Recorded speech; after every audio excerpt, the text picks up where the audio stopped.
Hey guys, I'm Kenny and welcome to a cold and wet Bonnie, Scotland. Today's video we're looking at everyday supercars. So we're putting the McLaren 570S against their 2017 Nissan GTR. So let's find out what one is the best. So you might ask why are we putting together an £82,000 car versus a £143,000 car? Well, there's two answers. One, the 570S and the 2017 GTR are the two cars that we've added into our fleet this year, and both of them, the manufacturers say, are everyday supercars. So let's have a little look at McLaren then. So unless you lived on the moon in the 90s, you're going to know about the F1, which was an absolute fantastic machine. I think there was only 129 of these cars built, so they were super rare, and the performance figures back in the 90s was absolutely eye-watering. And then McLaren started production of cars again in 2011, so we've seen things like the MP4-12C and things like that. And when they started came about with these cars, I mean, yeah, they were fast, they were really fast, but you know, they weren't really that special looking. And I think since they've replaced the 12C with the 650S, they've started to up their game now. I personally think that the 650S is a fantastic looking machine, and again, it is ridiculously fast. And then we've seen other special McLarens come along, like the 675LT, which, I mean, that's a bit sort of like supercar porn.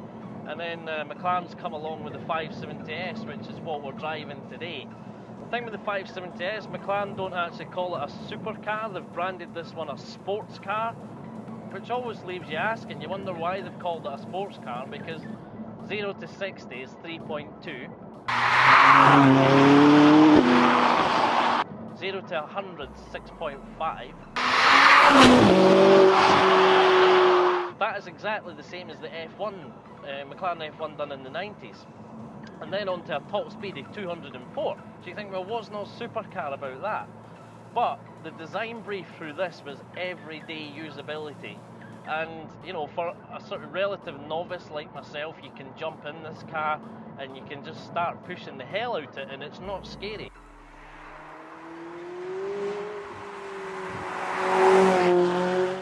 So with the whole lineup now of McLarens that all share the same engine, it's all the 3.8 V8 twin turbo. And I tell you what, the engine is absolutely epic.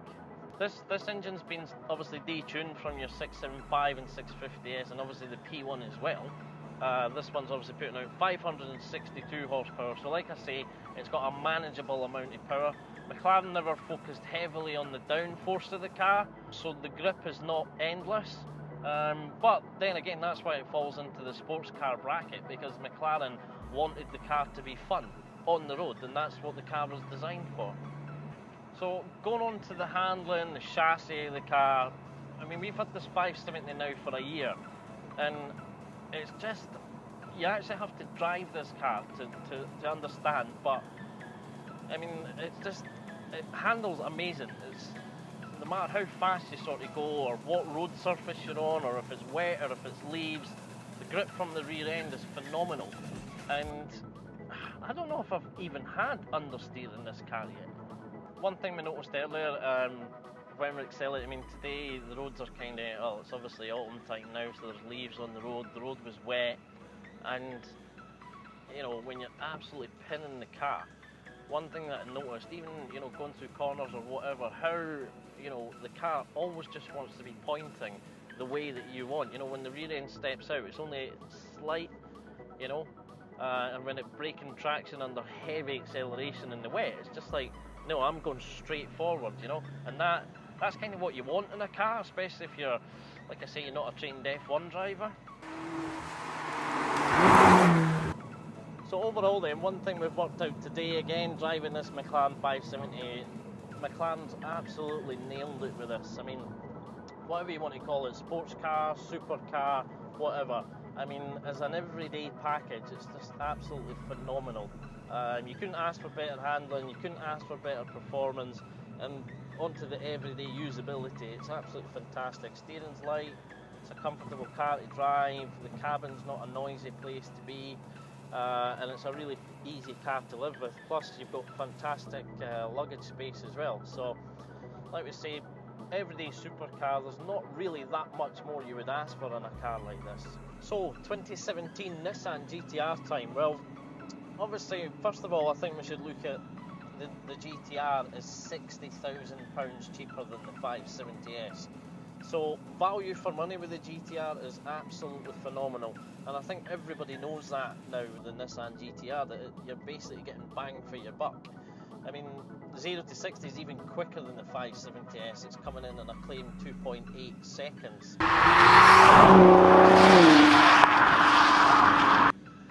Top speed a little bit shorter on the 570S, of 196 you're getting in this. Power wise, the two cars are about the same. I mean, you've got 562 horsepower in this and 562 horsepower in the 570. Practicality, I mean, obviously, you know, this being a GT car, it's obviously going to be a little bit better in practicality. I mean, you've got a big boot at the back, you've even got two really small seats, so you can do the sort of run to school and pick up the kids, and you're going to fit a lot more luggage in the GTR as well. Driving wise, I mean, you could sort of, you know, the two of them are designed to be everyday usable supercars, and that's what they both do really well. The GTR, I would say, helps out. I mean, it's got a phenomenal four-wheel drive system, so, you know, any driver can jump into a GTR, no matter how good you are, and drive this thing like a bat out of hell.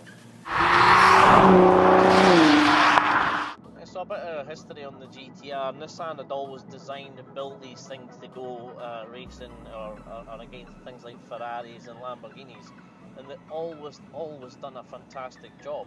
And that's why some people don't quite like them, because you can go and buy a car that's a fraction of the price of your Ferrari or Lamborghini, and you've got every bit as much performance and sometimes even more.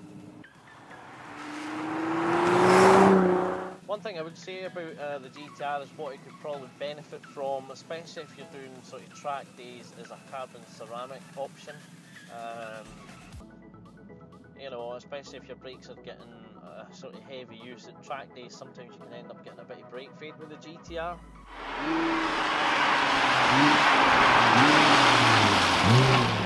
Chassis, I mean, the chassis of the GTR is fantastic. I mean, bearing in mind you've got a car that weighs like 1,800 kilograms, so it's not exactly been on a diet. It's a heavy car, and you know, they must have some fantastic chassis tuning, etc. going on there, because you would never believe, putting this thing through corners, that it actually weighs what it does. So overall then, the GTR is a fantastic performance machine, and as an everyday car, I mean, for one, in Scotland we have, you know, pretty bad winters sometimes, so having four-wheel drive is, you know, that's a fantastic thing to have.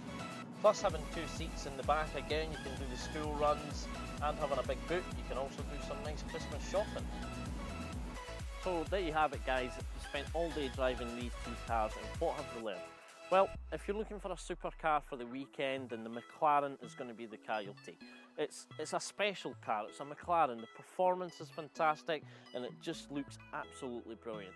If you're needing more from your supercar, then you're probably going to go with the GTR.